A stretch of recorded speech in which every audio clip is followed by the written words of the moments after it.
The Sal Sirchia Show, the mayor of rock and roll.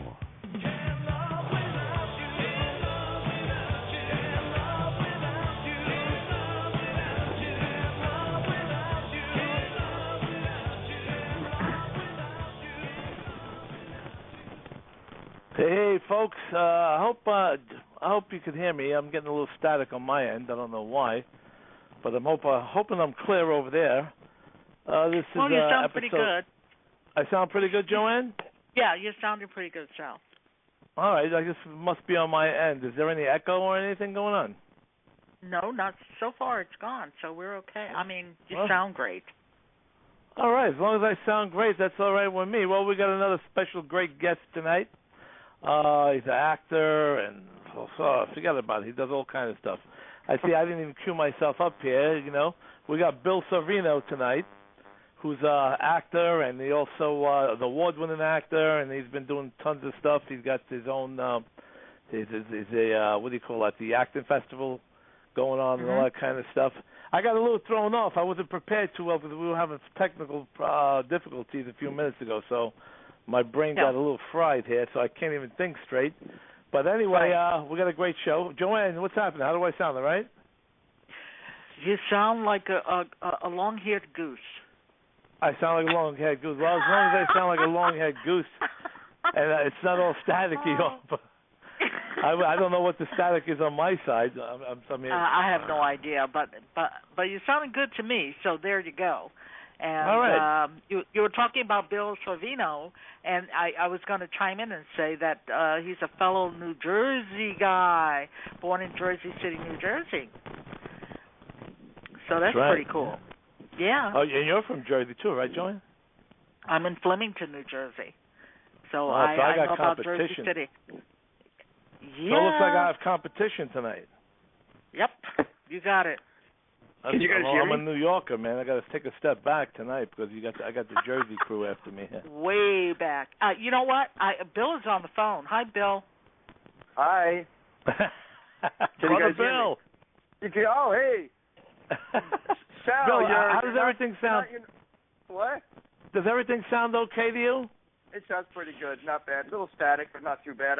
I'm taken aback here. You're not your usual bouncing off the wall self right now. You must have really gotten thrown for a loop. I did. I got thrown into a loop. What happened was Joanne was calling. We were calling each other back and forth, and I was getting nothing but bad static.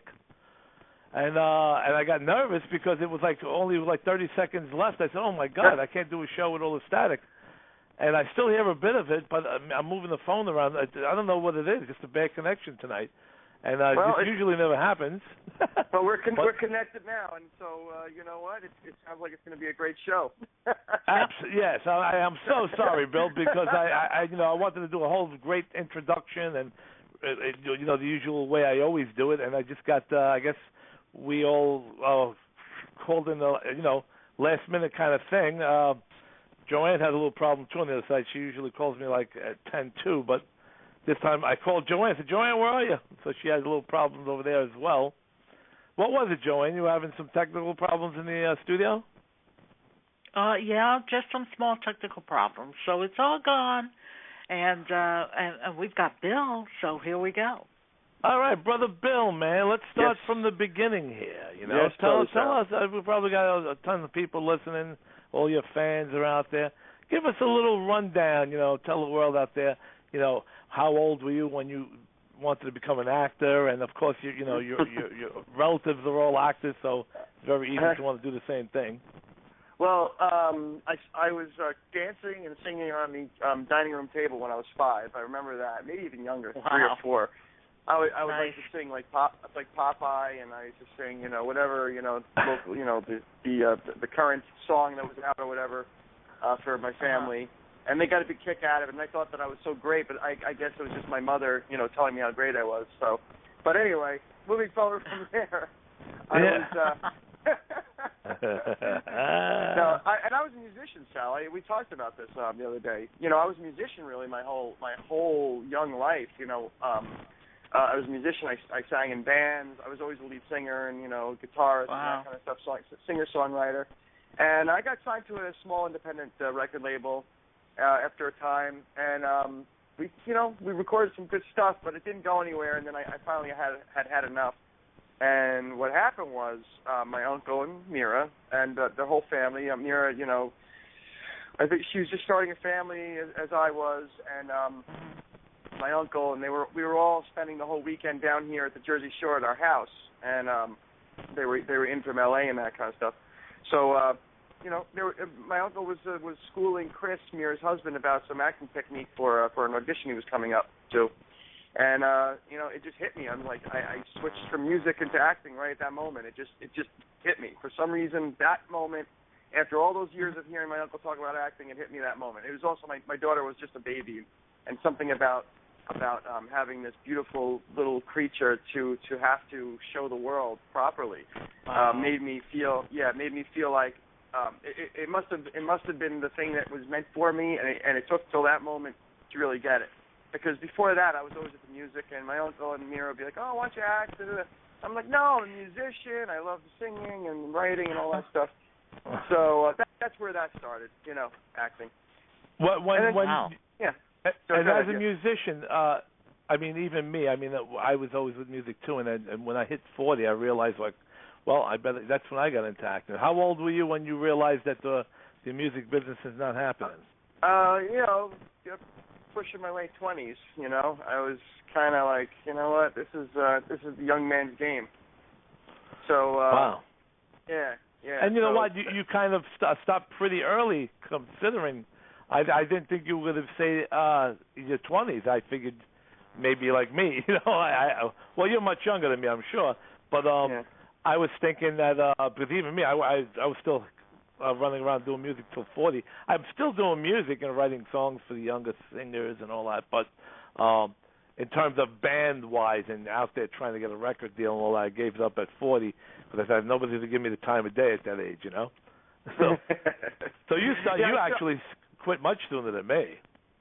Yeah, and I still write and record some stuff. Like I did one song for a play a few years ago, and once in a while I'll just be inspired and write something. But for the most part, it's acting. I barely pick up the guitar anymore, and I'm obsessed with acting. It's just technique and being just the best actor I can possibly be. That's my I'm an artist in a lot of different ways. I sculpt, I paint, I draw, and musician and stuff like that. So for me, it's all about the art and how much I can really develop my skill as an artist. Right. Well, that's the whole thing. That's the great thing. So many musicians and singer-songwriters first always go towards acting. We all done that. I know so many people. You go back to the days of, Don Johnson and Rick Springfield, where they were musicians first, and then they weren't making it as musicians, so they got into acting, and then they become big stars as actors. And then they were able to make a record. They were able to get record deals in their older age, and had hits afterwards after they became movie stars. I would take that in a heartbeat, man. I would love to play some music, cut a record, and have some song, maybe play some gigs and stuff like that. That'd be cool. Anyone out there that's listening that has anything to do with any record business, please look me up. I'll be happy to talk. Wow. Yeah, and Brother Bill's done a lot of stuff. Not only is he an actor, but he's done a lot of producing and writing and directing as well. He has a bunch of credits, right? Bill, you got a few credits. As far as directing goes, I've done really one short, and I wrote it also. It's not my thing to writing is really not my thing. I can do it when I want to or need to, but it's not really my number one choice. Directing, at some point, I probably will go that direction because I love the overall composition, not necessarily just the acting end, where I would, have the vision as an artist to see the whole picture as well. So I'd probably go towards directing at some point. And then acting-wise, I've been chugging along here and just picking up steam lately as well. Now your first acting gig, I'm looking at your IMDb, the Championship Season, the TV movie. Is that your first gig? Yeah, just a few lines. It was not a big deal, nothing major. My real first gig, I would say, was I did a bunch of short films, about 7-8 years ago. I became a lead actor at that point. You know, I really don't count the featured extra stuff and having one little line or whatever like that.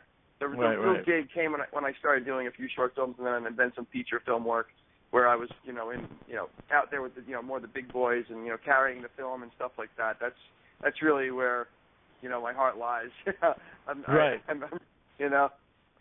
went to William Esper Studio, and they beat into us that we have to be like, an amazing, actor, and so I want to use that. Yeah, no, and I've been watching. I watched a lot of your clips on YouTube and even on the website. Fabian Gustavo, he put up all your reels on the website, so I've been checking those out. And you're really good. You're excellent. You're a good character actor. You do a lot of different things. Mm-hmm. And Maniac, that's wild because, like I said, I know Sam and the Maniac thing. At first, I was like, Maniac. Well, right away you think of the movie Maniac with Joe Spinell. I'm sure you're familiar with that. And the funny thing is that you're wearing, I don't know if you even realize this, that on the poster you're wearing that green coat, which is the exact coat that Joe Spinell wore in the movie Maniac. Did you know that? I did not know that. I really actually have never seen the movie. I know the movie you're talking about, but I never saw it. Yeah. And I didn't make that wasn't my my wardrobe choice at all. I just did it. No. I didn't think so.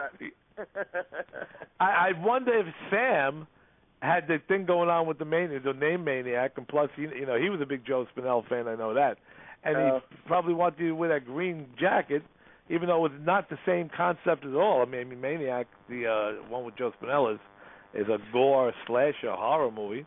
Well, your Maniac is just like a guy who went crazy and started getting revenge type of thing, right? You got it. That's exactly what it is. Exactly what it is. Yeah, I didn't know that. I did my thing, and I show up on set. They say wear this, and I wear it. You know what I'm saying? Exactly. Absolutely. Sometimes they say that to me. I'm like, do I really have to wear that? yeah, I've done that before too. Can't I wear my jeans and a T-shirt? I look so much cooler like this. Okay, so let's say now. Okay, I see it. I'm looking at you doing something new right now. The Confidence Game. Playing yes. Mm-hmm. Mac. Yeah. So the Confidence 2015. Game. Yeah, it's a great film that's written by Deborah Twist. She played the in Kick-Ass, the movie Kick-Ass. She played the hot, sexy teacher that starts stripping, in the kid's fantasy. No kidding. Yeah. She's a well-known actress. Really talented girl. I'm very friendly with. Got to be very friendly with her after she cast me in the film, and so she has that going. That has Eric Roberts and Kathy Moriarty, myself, and then she also has another project cooking up called Just in Time, where I play the lead, and it's about a girl who's trying to get out of. I try and keep her in stripping to pay the bills so I can become a filmmaker. It's a pretty dark comedy type of, but it's a fun script. But Confidence Game is also great. But they're both great scripts. Wow, and that's also the same person, Deborah. She's friends with me on Facebook as well. I didn't know she's doing all the stuff. Oh, okay. Yeah. She's a big time actress. She's great. I didn't even know that. I think I've met her before at the Belmore Theater, the film festivals, but I didn't know that she was doing stuff like the movie Kick-Ass and things like that. See, I'm so busy with my own. So busy, I got no time to check everybody out again. Now, also, what is this called? I'm looking at The Networker. Tell us a little bit about that. The Networker is a comedy film. I have a smaller supporting role in that one. I'm working with that's Steve Stanulus. I don't know if you know him. He's really really good guy. He's shaking and moving all over the place. He's got that film. We start that I think in a few weeks. And Deb Twist is in that as well, actually, as well as Stephen Baldwin and Williams Forsythe. It's got a big cast. Very cool. Yeah. It's a cool comedy. So that'll be fun. So you already started shooting that, or is that's actually just pre-production? We start in I believe he said we start late July or something. I think he said. I can't remember. I haven't got any specifics just yet, but he did tell me in sometime in July. Sounds great. I'm going through a few movies over here. I see what is this called? Trafico? Trafico is really an amazing concept. It's a pilot. It's going to be a TV pilot that is about human trafficking. Now the interesting thing about that is that I was cast in the pilot as one of the leads. There's like, it's actually really cool, a very well conceived story. There's like 4 stories that it's kind of like Crash, the movie Crash, where all the stories convene into one. They intersect. So basically, it's like that. I'm the lead of one of the groups, one of the pods. Like I have my own like crime family, and there's human trafficking going on. Where they sex slaves and stuff like that. But here in New Jersey, it's going on. And the reason why he got the idea was because he saw. Remember when the Super Bowl was here in New Jersey, and there was like some stories about the fact that there was sex trafficking going on and human trafficking basically that was going on around that time. I don't know if you heard that. Yeah, I remember that. Yeah, so he got the idea from that. He was horrified that it was happening right in our backyard, and he's decided to create this project. And it's an amazing project. We shoot that towards the end of the summer. I just got word late August we're going to start shooting that one, but it's a great project. Some really big talent in there too. Yeah, but the correlation there, very interesting tidbit about that is that I don't know if you know, but Mira, my cousin, is the ambassador for the Goodwill ambassador for the UN against human trafficking. Oh wow! So yeah, she did a miniseries on Lifetime channel about in 2005, I think it was, where she played a cop going undercover into a human trafficking sex ring to bust it up. And after that, because she was so horrified when she did her her homework on the role, that she became an ambassador for the UN because she was so horrified. She wanted to do something more about it, beyond just playing the role in the movie. So, and then I asked the director, Joe Yulo, who's a very talented guy actually. He's great writer and camera cinematography and stuff like that. But anyway, I asked him, did you know that Mira did this human trafficking? He goes, no, I didn't. I go, wait. I thought I had gotten the role based upon the fact of that connection, and he had no clue. And he was like, oh my God, that's amazing, So the connection just makes it more interesting. Let's put it that way. It makes a story behind the story. Yeah. No, it sounds great. You got a lot of good stuff happening here. What is I'm looking at this one here, Nightclub, 2011. What is that all about? This is that was I did a bit part in that for Sam as a favor. It was a small bit part. Okay. I just I arrested my uncle, and it was a silly little jokey thing. It was like it was almost like an in joke if anything else. It's funny you say your uncle. I've been promoting you all week as as yourself, and if you notice, I never put up stuff with your uncle or nothing like that. But I was so focused on you, and then now you're mentioning your uncle, and I tend to forget that Paul Sorvino is your uncle, and also mentioned Mira Sorvino. So it's like, I appreciate you. I actually very much appreciate you doing that and having that courtesy or that consideration. But it's hard to not enter the conversation with that being in there somehow sometimes, because as long as you don't, as long as whoever's interviewed doesn't make it the full subject. I mean, it's cool to say for a minute or two, but then you got to focus back on the actual person. I mean, he's like anybody else. I mean, Sean Lennon. It's like whenever he gets an interview, all they ask him is questions about his dad. He's like, are you interviewing me, or you want to talk about my father? So thankfully, I've started to get a little bit of a body of work underneath myself, and some people have taken notice and stuff like that. So thankfully, people are very interested in what I'm doing, and so I guess it goes pretty well for me usually on these interviews. So I'm thankful for that. Yeah, and plus you got a lot of stuff going on. You become your own thing. I mean, even I'm friends with Julian Lennon, John Lennon's son. And when I first met Julian, I was back in the '80s. It was like that kind of thing. Oh wow, John Lennon's son. But then after a while, me and him became very good friends, and we still keep in touch today. And we used to hang out all the time. I didn't even think of him as John Lennon's son. He was just Julian, my friend Lennon, So that's what happened after a while. As he should be considered, I mean, that's only appropriate, right? I mean, the poor guy, he looks like his father, unfortunately. Yeah, they both do. So, I mean, it's not Paul's not your dad; he's your uncle. But still, he's very well known, and people are always going to be like, "Wow, you're Paul Sorvino's nephew." But you've done your own thing, and you're your own person, And the only reason why I put up one picture of with you and your uncle is somebody had asked me who is Paul Sorvino, so I figured let me put up a picture, show them because not everybody knows everybody. I mean, you could get people who don't know who Joe Spinell is. I mean, Joe Spinell, every actor knows who he is, but other people like Joe Spinell, who's that? You know, and then you say, and then there are those people. There are those people, Sal, who they watch Bill Sorvino and they go, oh, they're like shocked that his uncle is Paul Sorvino. So there you go. So Bill. Too. Yeah. And it's always and a lot of times, I mean, how many people? I'm good friends with William Forsythe, and everybody in the world thinks that John Forsythe is William Forsythe's dad. Not true. Is there any connection there at all, or no? No relationship at all. No. It's just the same name. Right. Yeah. Yeah, it's just the same name. But for years, everybody thought William Forsythe is related to John Forsythe from the old days, and there's no relationship at all. It's just the same name, I have a question, Sal. Go ahead. Oh, sorry about that. Go ahead, Joanne.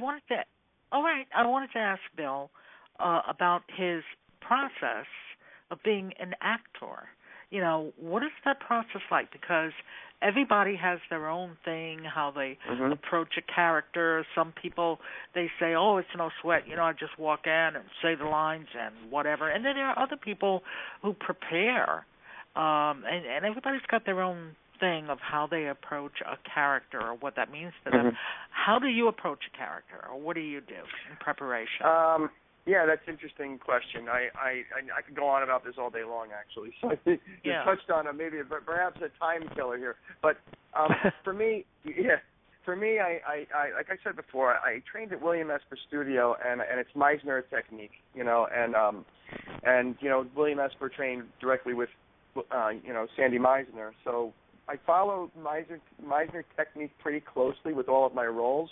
I think where I've really and with Meisner technique, what you do is you prepare for scenes and things like that using preparations that mean something to you to transfer into the feeling of that particular scene, and that's part of the preparation process. You have to find those things that you can transfer what means something to you onto something that's really an imaginary situation. It's living truthfully under imaginary circumstances, so you have to find the thing that's truthful to you that would make sense in that scene, in the appropriate reactions and so forth and so on. You have to transpose your own, feelings about things or imagined things. Yeah, so that's Meisner technique. But then I took it a step further. I actually trained with a guy by the name of John Dapolito for about a year in like a master class that he teaches for working actors.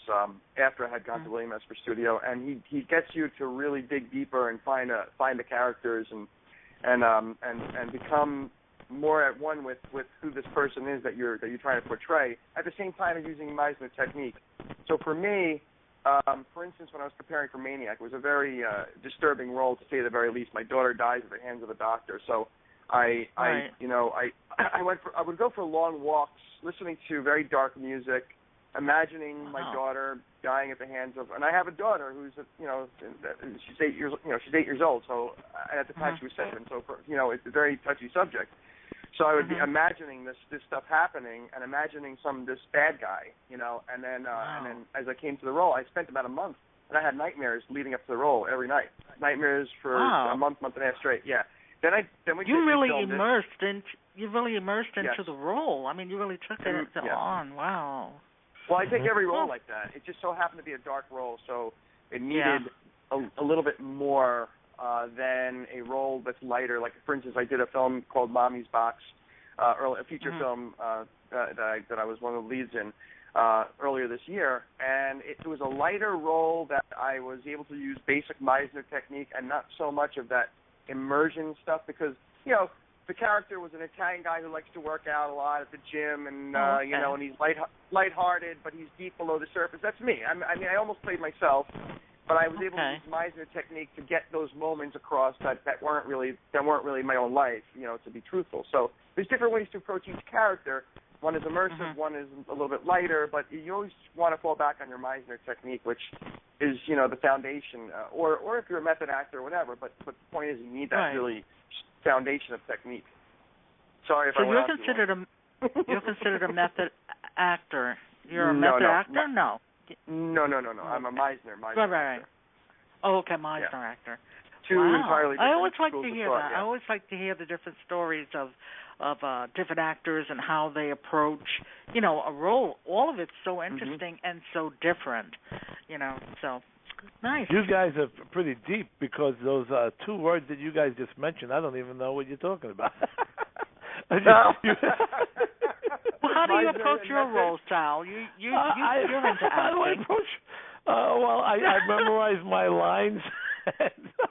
I just wing it. I don't even know. I can't even tell you that. I mean, it's funny because I guess I'm one of those things now. Like Bill was just saying, he would prepare for this for weeks and have nightmares. I've never done that before. I mean, I guess that's a good thing to do. I don't know, but any movie have I done, I just get on the set and turn it on and turn it off. It's I guess I don't know if that's good or bad, but I did the movie Maniac and I play a freak. Not Maniac, Knock Knock. I'm the star of Knock Knock, and I play a freak there, but I never had to rehearse it or think about it or anything. I just did it right on the spot. So maybe I'm just a natural nut. I don't know. But I honestly, I was going to ask you that, Bill. I said, because I know a lot of actors, that we all know. Me and you're friends with all the same people, and some of them are just like you. I mean, they'll, prepare themselves to the point where you're actually having bad dreams and can't sleep at night, man. That freaks me out. I don't know. that I've never done. When you have actors like Laurence Olivier and Robert De Niro and Bill Sorvino, who really dive into their acting, that's what those people do. Those caliber of people, anyway. I mean, I guess everybody's different because I could do a scene on the set of a movie and cry and really cry right on the spot and just turn it right off as soon as they say cut. I've done that. I also, Joe Spinell was very good like that too. Joe Spinell could be playing dice in the corner and drinking booze and having a good time. I said, Joe, you're on. Okay, boom. He goes on the set and he does his scene. And I guess it's a matter of how you want to approach it, really. I guess. Well, I'll tell you what it's born out of. I came out of the William Esper program. With really strong foundation, and I did some work with that foundation, and I liked it. I said, okay, I'm on to the acting skill, but something about it just didn't quite get to the level. I expect of myself to be at a certain level, and that wasn't it. So what it is too. I mean, you said, like you said, you took classes. I guess a lot of trained actors that go, that train with certain people, they train you into this kind of thing. Yeah, I did. I never had none of it. I did right 3 or years wrong, of Bill? training. Yeah. I mean, you can do it. Look, anyone, you could do acting without all that training. You definitely can. You can get on there and wing it, and you can throw out, and maybe be really, really natural. That wasn't me. I wasn't going to be all natural and just do lines and say cry and laugh or whatever, hoot and holler, without really meaning it. For me, it was I went to the training, and when I came out, I did pretty good, and I said, hey, look, you know what, I think I can do better. I went to John Dapolito's class. I saw some of the work in his class. I said, this guy is making these people become fucking amazing. Pardon my language. No, amazing that's okay. actors. It's internet radio. You can curse all you want. It's internet radio. Amazing work. I'm sitting in this classroom saying to myself, that's where I need to be. So I trained with him for a year, and then everything that I did after that, I delved myself into that depth of as he would say, dropping in. You have to drop in, and if you drop in, you see a different level of acting and a different performance. Yeah. So it's an art form. It is. It's an art form. It is an art form. Right. Yeah.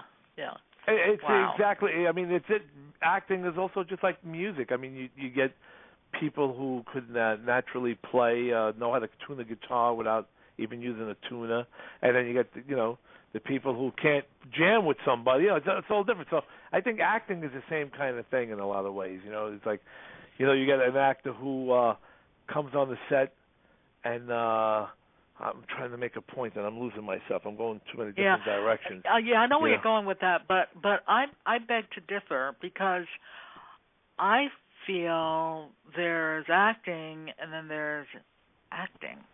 And acting that is used as an art form, I think, is different from people who are just acting.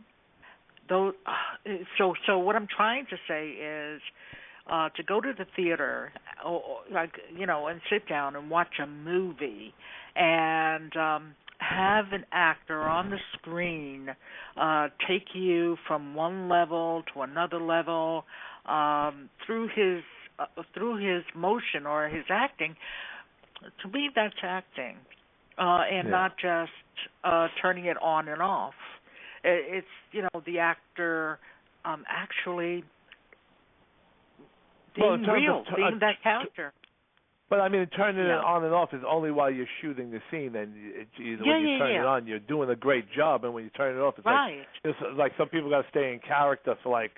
When I worked on Oz on HBO, I mean, the guys would be like, they're not shooting until 2 in the afternoon. I stay in character the whole time. I stay in character. Yeah, everybody's different, I can't come out of character, or else it takes too much to get back into the character. I like to just stay in that place, be that guy, be that person, and then when it's time to my scene again, and also you have to remember, most of the time when I'm acting, I'm not doing a small scene and then I'm sitting for 5 hours. I'm usually working all day long because I'm either the lead or the major supporting character. And so when you do that, when you're those characters, you come in, you work bang, bang, bang, bang all day long. You don't have time. At lunchtime I sit by myself, or I sit there and I don't say words to anything. I don't want to talk to people. Like I just have to, and also I want to retain my lines, that too. There's a whole thing of having all these lines all day long. So, for me, it's like I'd rather just stay in character to some degree. I'm not like, I'm not going around shooting people like when I was a maniac, but I just didn't want to talk to anybody. I'm like, right now I'm a maniac, don't talk to me. Kind of like that kind of thing. Yeah. Especially if you're playing the maniac role, keep away from Brother Bill when he's playing the maniac. Yeah. We had baby. Done, Well, that's and sometimes you never know. Maybe you might have a real gun on the set instead of a fake one. God forbid, forget about it. So now, what's happening right now? What do you start shooting soon? What's going on? Well, the next thing I'm shooting is Networker. That's in the middle of, like I said, middle of July or so, or towards the end of July. I'm not sure when my shooting time is. And then, I have like a few different projects that we're still waiting. I've been approached for 2-3 different projects, which I'm still waiting on some definite dates. So I won't talk about them yet, but I'm supposed to shoot 2 or 3 different things in the next month. But I don't know the dates, so I can't really definitely say. Right. But I would say I have about 10 projects I'm cast in. Mostly lead roles and major supporting roles, but they would all probably happen within the next 6 to 7 months or so. So I'm constantly, it's good. It's really, really, really, really good right now. I'm approached. Sounds fantastic. I'm always being approached, and it's working out well. So doesn't it feel good? Doesn't it feel good to be doing something that is work, but it doesn't feel like work? Yeah, I mean it's what definitely it sounds like. It's definitely it's great. It's amazing. Acting is the best job ever. And at the same time, I feel that using acting as an entertainment, but I want to use it as a tool to get these messages out, like the human trafficking thing. I did the film I did called Mommy's Box. It was a family thing. It was about coming to terms with your mother being maybe not right. Not that my mother's completely normal, but for family dysfunctions that people live years and years and years with this guilt or this feeling or bad feeling. And that was about making people understand that hey, everyone has dysfunctional families and everybody can come through that and still be at home with their family, stuff like that. And then also we didn't get to my film festival yet, which is coming up in September. And I guess we could start talking. We could start talking about that. It's called the Golden Door International Film Festival, and it's in Jersey City. and we're presented by Tommy Hill. Our presenting sponsor is Tommy Hilfiger, and nice. Autism Speaks. Autism Speaks is also a big supporter of ours. So now autism. Both of my children were diagnosed on the spectrum, so autism is a near and dear situation to mine and my wife's heart. Sure. So, right. segueing from using my acting as a tool, and that this is the film festival. We're creating awareness for for autism, because for us, my daughter grew out of it. I don't know. No one even knows why. She just flipped the switch one day when she was 5 years old.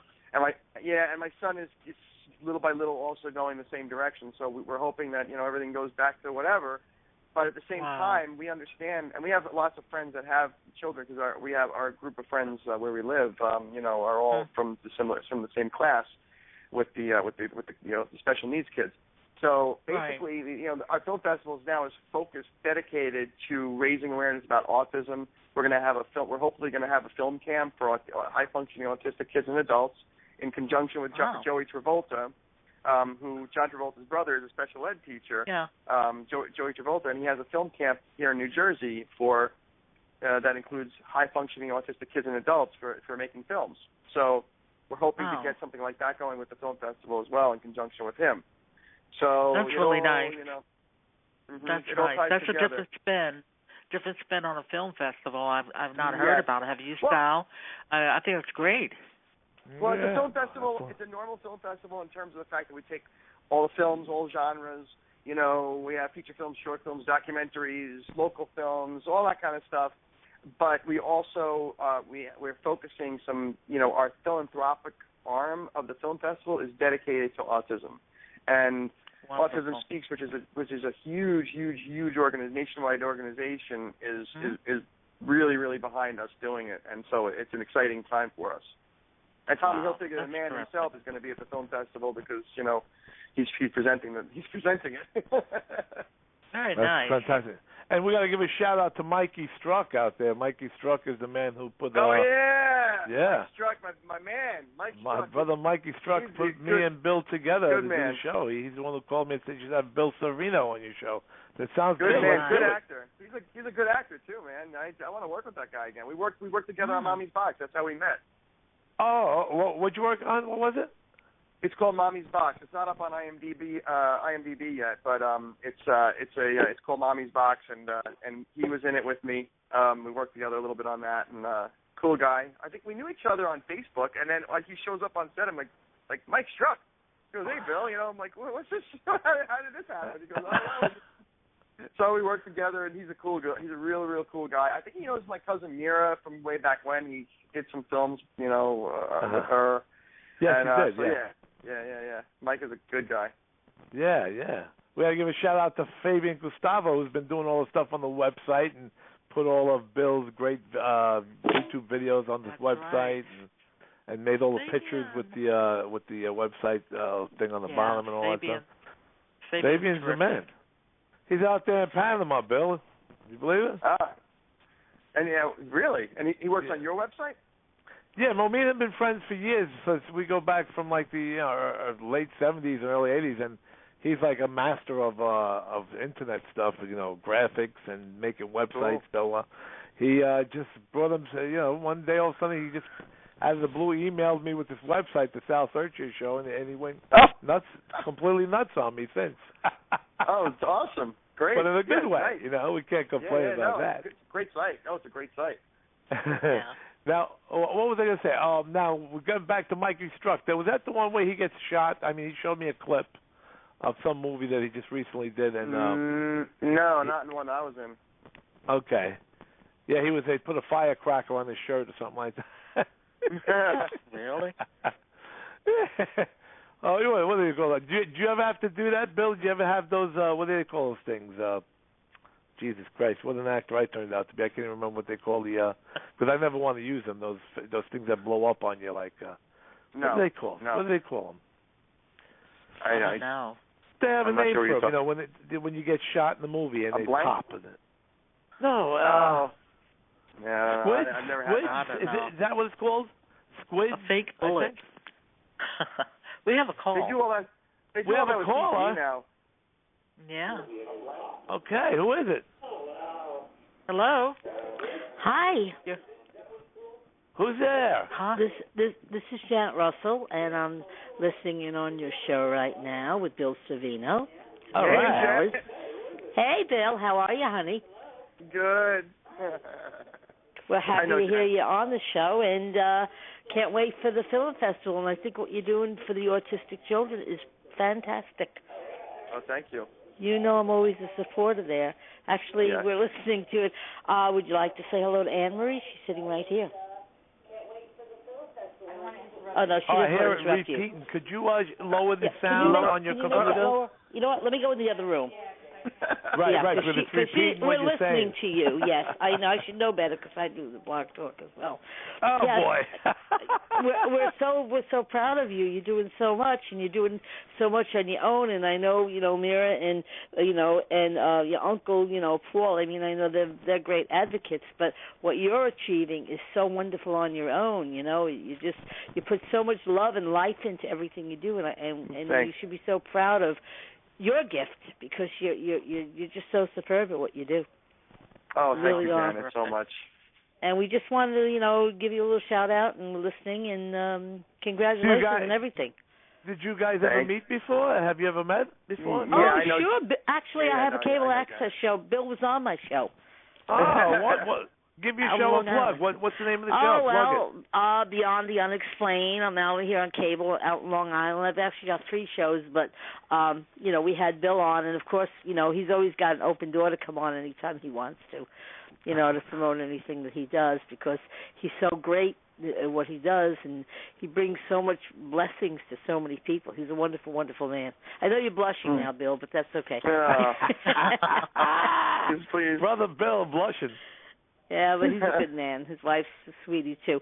But we just wanted to, let you know we are listening to you, and many blessings, and we're looking forward to seeing your, going to your, your film festival. Can't wait. Well, if you have any questions for him, maybe you might have any questions that you'd sure. like to ask him. Bill, what's your next big move after the film festival?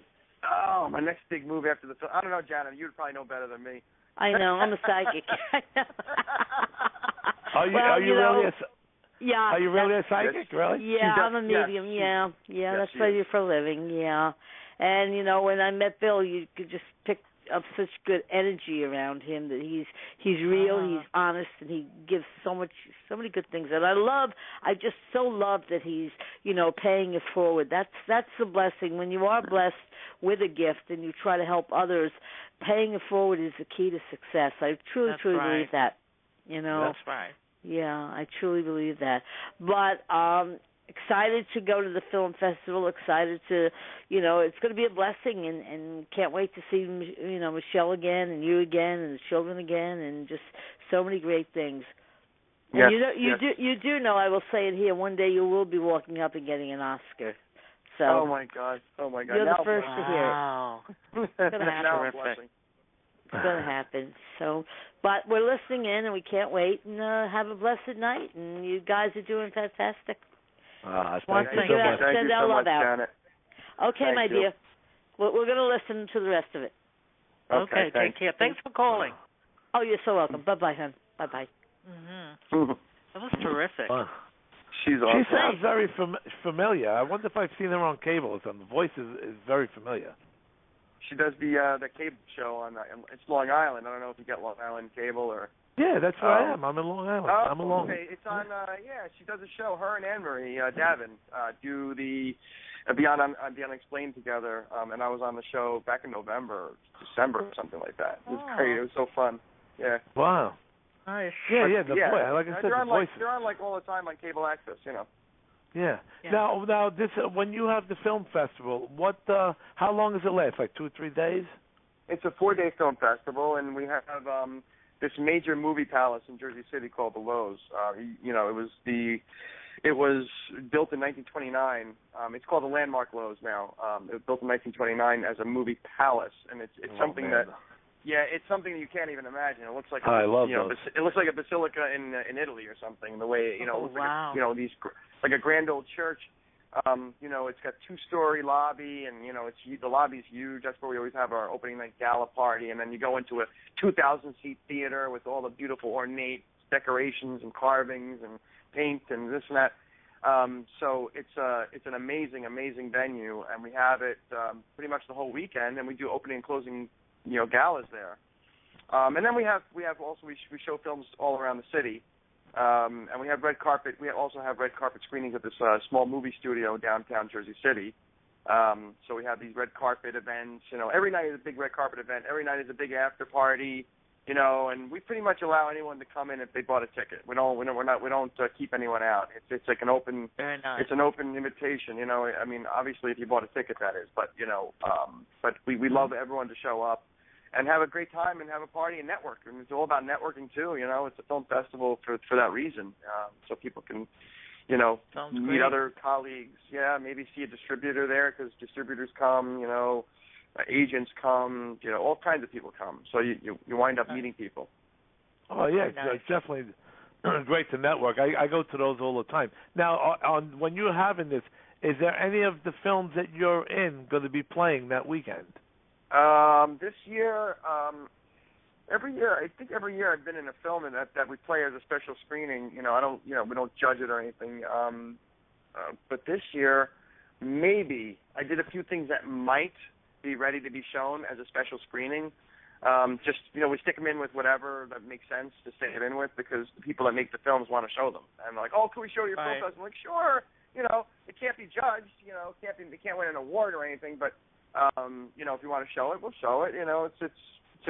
Everyone else put a lot of effort into the film, so I shouldn't prohibit people from seeing the film. This year there's 2-3 things that I did that might be in it. I can't say for sure just yet, basically. Mm-hmm. Right.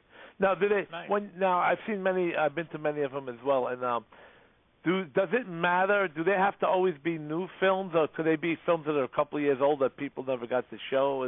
How's that work? Yeah. We take films up to.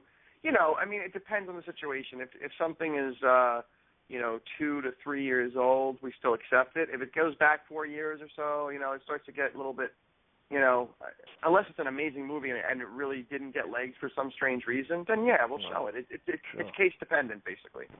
Right. Yeah, it's just like the Belmore. You've been to the Long Island Film Festival as well, right, Bill? Yeah. Yes. Yeah, I might have even seen you there many times, but I've always been to those. So they do basically the same type of thing. That's why I was asking how that works. Yeah. Right. Sounds great, man. Maybe me and Mikey Strucker are gonna have to come over there somehow and get it. Oh, absolutely. Hang out, You'll be my guest. I'll buy you guys drinks. Well, I drink Diet Coke with lemon. I'll buy you Diet Coke with lemon. Diet Coke with lemon, yeah, baby. No problem.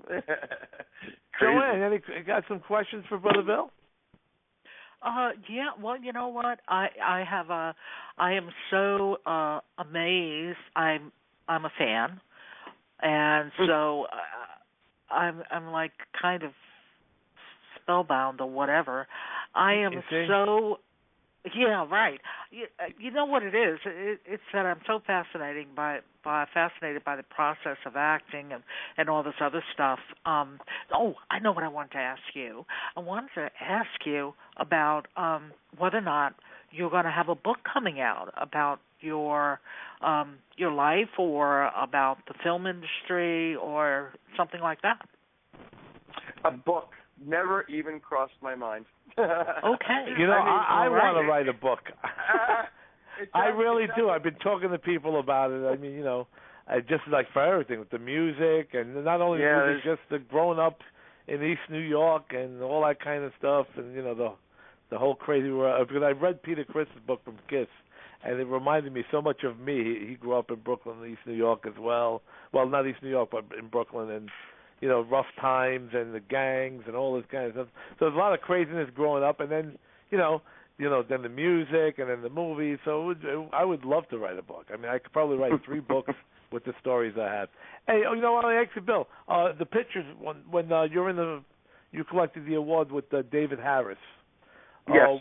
What film did they show? What film was that they showed that? That was for Maniac. I won Best Actor for Maniac there. Oh, that was for Maniac. Now, David Harris, is it also a Maniac or no? He is a maniac. They gave him Lifetime Achievement Award for that time. Wow, I didn't know. Okay, because I was invited to that. I think me and you talked about this on the phone. I was invited to that. Michael Alberwaite and JT, all these, they were all calling me. Yeah. And David Harris called me as well. Said, Sal, where are you? Come down. And I had no idea that same night they were playing the movie I'm in called The Night Never Sleeps. Yeah. So I had no idea it was even playing. Huh? Yeah. Sal, we have a caller. All right, another caller. We have Crystal on the phone. She'd like to speak to Bill. Yo, go, Crystal. Hey, guys. How are you? Well, hanging loose. Good. Well, I'm keeping my word. I'm calling in. I'm glad you did. I saw you said that on Facebook earlier. You said you were to call in. You are a woman of your words. Yes. And I just wanted to say it's been great listening to the interview, learning about all this stuff Bill's doing, his festival, the projects. But, one thing I think he should mention, I heard from a few people that he knows how to do really good celebrity impersonations of some people that we know. Wow. Crystal, come on. Oh, we did not even know that. My spot. We just found out something new, folks. Yeah. All right, so who maybe it wasn't Bill. Maybe it Maybe Bill was impersonating Bill Sorvino. That's it. It's just All right, wait, Crystal. Now you know about this. Have you ever heard him do it? No, that's why I was calling. I didn't hear it. Okay, who have you heard him imitate? They just said that he does good impersonations of people from New Jersey. Oh, okay. Well. Oh, Joanne, you would know more about that than me because I don't know what people in Jersey act like over there. Because down the shore, everything's all right. All I know is over there is the Seaside Heights, man. I know Atlantic City, too. My wife takes me there all the time. Oh, my God, the two worst places in New Jersey. Well, I stay in my room and play guitar and watch movies. My wife spends all the millions. She puts in $100 bills in the machine like they're nothing. I'm like, what? I lose $10. I'm like crying the whole night. I said, this machine owes me $10. I'm going there for next weekend. So you're going where? Atlantic City? Atlantic City. Yeah. Is Crystal still there? Crystal? Yeah, I'm here, Bill. So I wanted to bring up Crystal has an amazing project that we might work together with. Yep. I should say. Yeah. Great film. It's a I don't know, Crystal, do you want to bring it up? You want to talk about it? Yeah, it's a crime thriller. And, Bill has the script, and he's looking at it, and I have to say that he has got such a strong dose of common sense and real-world perspective in addition to understanding the business. He's just absolutely amazing, and I really hope that things work out and we're able to make progress on it because I think that he will be amazing in it. Right. Great. See, now I just want to tell you guys one thing. This is the great thing about having a radio show and putting actors and musicians on. Because you get people who call in who are doing films. And now, right after this show, I will be sending her, Crystal, my reel right on Facebook. So once she sees me, I'm going to be doing a scene with Brother Bill. You see, doing the show with Brother Bill is probably going to get me a part in Crystal's movie. Absolutely. I would love once she sees my reel, she's going to fall off her chair and say, wow, I didn't know Sal Sirchia was that amazing. Not as great as Bill, but he's up there. You're good, Sal. You're good. I watched your reel. You're good. See, Brother Bill knows his stuff. Oh, okay, good. We need more we have people. 2 reels. Look, we need cast. So yeah, we need people. I have 2 reels. One's in Italian, all Italian, and the one is all English. But they're both all different movies. Bill, I'm not trying to steal your gig. You're the star of the movie. I'm just trying to see if I could even be an extra, or maybe in the background while you're doing the scene. I'll be at the table playing cards or something like that. No, we'll write something for you. We'll do something special. You see, man. Crystal, I got to tell you, my band that I had for like 30 years was called Crystal Eyes. Really? Oh. That's amazing. All right. We were the 3rd highest drawing band in New York City, Crystal Eyes, and here comes Crystal calling in for Brother Bill and ends up giving me a part in her movie. This is great. You see the way I just casted myself? Yeah. Nice. Good work. I'm good. Ain't I good at this stuff? I mean, how you're could good. you say no? You got to know how to network, and you're doing a great job. That's it. Like Joe Spinell. Joe Spinell used to tell people like Steven Spielberg and Mario Puzo, listen, you need me in this film. If you don't, he used to tell him, Steve Spielberg, if you don't put me in this movie, it is not going to be successful. So he said, so you have to put me in this film, or else it's not going to be a good movie. Sure enough, they put him in. They didn't want to get drinks, so we better listen to this guy. And you know what? No. You know, Joe Spinell was very good friends with Bill's uncle, Paul Sorvino. They worked in quite a few projects together. They were both in the movie Cruising with Al Pacino. I don't know if you guys are familiar with that. Of course. That's one of my favorite actors. Sure. Well, Joe Spinell was the cop with him and Mike Starr. You guys know Mike Starr. I've worked with Mike Starr. Mike Starr and Joe Spinell were the two cops that kept picking up the guy, those guys that were like, what were they? What would you call them? What do you call those kind of guys? Now I got to see the film again to see these people. Yeah, and then Paul Sorvino was the big detective, the cop. When he remember Joe Spinell and him are doing the scene, Bill, at the end when he says he looks at his badge and he sees the name Coletti. I never actually saw the movie, but I know of it. You're kidding me. Oh, it's a great movie. It's a hard movie to watch because, you know, especially a lot of stuff that's going on in there. I mean, they went all out, you know. But it's a great movie. I mean, it's Al Pacino, Joe Spinell, Paul Sorvino. How could you go wrong? Yeah. You know? Yeah. But this is, look, we're not supposed to be talking about Al Pacino. We got Bill Sorvino here, folks. Wow. So, Crystal, what else is happening? Tell X, you got any other questions to X Brother Bill?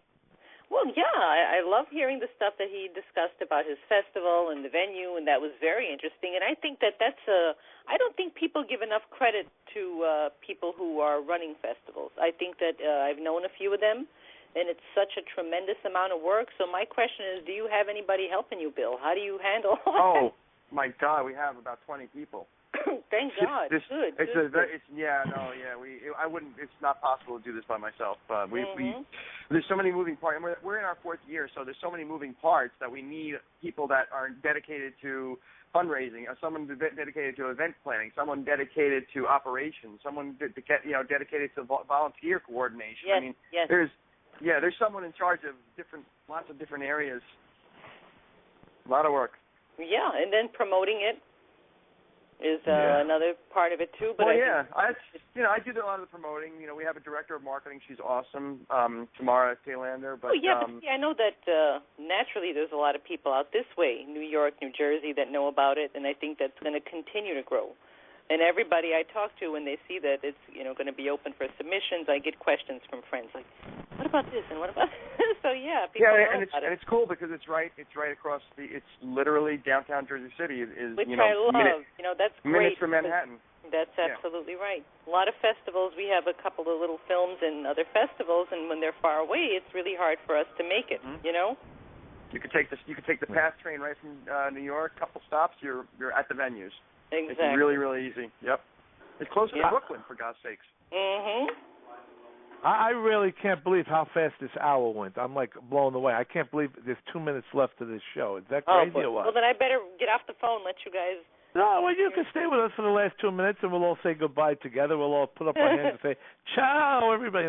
But this has been a great show. We're gonna have you on again, Bill, pretty soon. Maybe once it gets close to your festival, we could promote it. Yes. That'd be great. Do another show. But and I'm so sorry that the beginning of the show, my brain was flying because of the technical difficulties we had there, and I was getting worried because I thought, oh man, I'm going to have a problem with this. We've been promoting the show all week, and I got you know what I mean? I thought that something was going to get screwed up where I was not going to be able to do the show. I had such bad static in my phone. And I'm thinking I've realized why, because I heard that we had like a power siege here early this morning. Oh. And we lost cable and all that stuff. So that has to be the reason why that was happening. You know, there's got to be. And it's cleared up, right? I mean, you guys didn't hear static. It's fine. Yeah. Everything sounds beautiful. Yeah, it's fine. It's fine. Wow, I heard you guys the first 20 minutes. I was barely hearing anybody. I said, I just got to keep doing it. They say I sound good, but all I was hearing was like, in my ears. I had the headset on. I was hearing that in stereo. My brain felt like it was going to explode, so I couldn't concentrate. Usually I open up the show, hey, brothers and sisters, you know, all excited, and even Bill said, Sal, you don't sound like your usual self. Yeah.